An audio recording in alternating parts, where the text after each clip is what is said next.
এই গিজারটাই জায়গা লাগাইছে ঠিক আছে, প্রথমে জায়গা লাগাইছিলাম, তারপর ইয়া করে এরকম টোকা দিয়ে দেখি ভিতরে টুস টুস করতেছে, মানে ভিতরে খালি ঠিক আছে, এই যে থাকলে লাগালে থাকবো না, এই জন্য একটু সাইড করে লাগাইছি, মানে চেক করে লাগাইছি।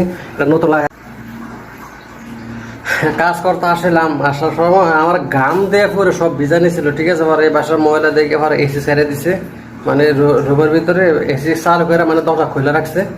তো আলহামদুলিল্লাহ এখন মানে ঠান্ডা লাগতেছে ঠিক আছে, গাম শুকিয়ে গেছে।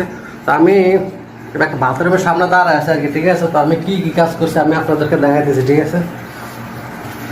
এখানে এই গিজারটাই জায়গা লাগাইছে আর কি ঠিক আছে, প্রথমে জায়গা লাগাতেছিলাম, তারপর ইয়া করে এরকম টোকা দিয়ে দেখি ভিতরে টুস টুস করতেছে, মানে ভিতরে খালি ঠিক আছে, এই যে থাকলে লাগালে থাকবো না, এই জন্য একটু সাইড করে লাগাইছি, মানে চেক করে লাগাইছি।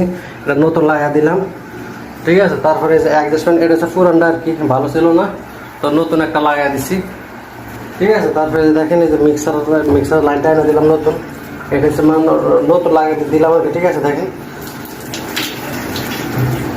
নতুন লাগা দিলাম, এখান থেকে লাইনটা আছে ঠিক আছে। দেখেন এই যে বেসিনের থেকে আর কি, বেসিনের লাইন থেকে লাইনটা এনে তারপর লাগাইছে দেখুন।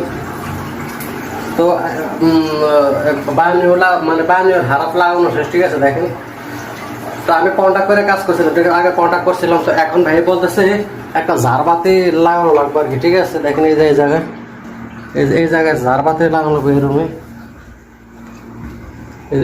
এই জায়গায় এই ঝাড়বাতিটা লাগানো লাগবে আর কি ঠিক আছে। তো এটা কন্ট্যাক্ট হয় নাই, তো আমি হেরে বলছিলাম দেখ এটা কন্ট্যাক্ট তো হয় না, তো এটা লেগে তো এক্সট্রা টাকা দেওয়া লাগবে আর কি ঠিক আছে।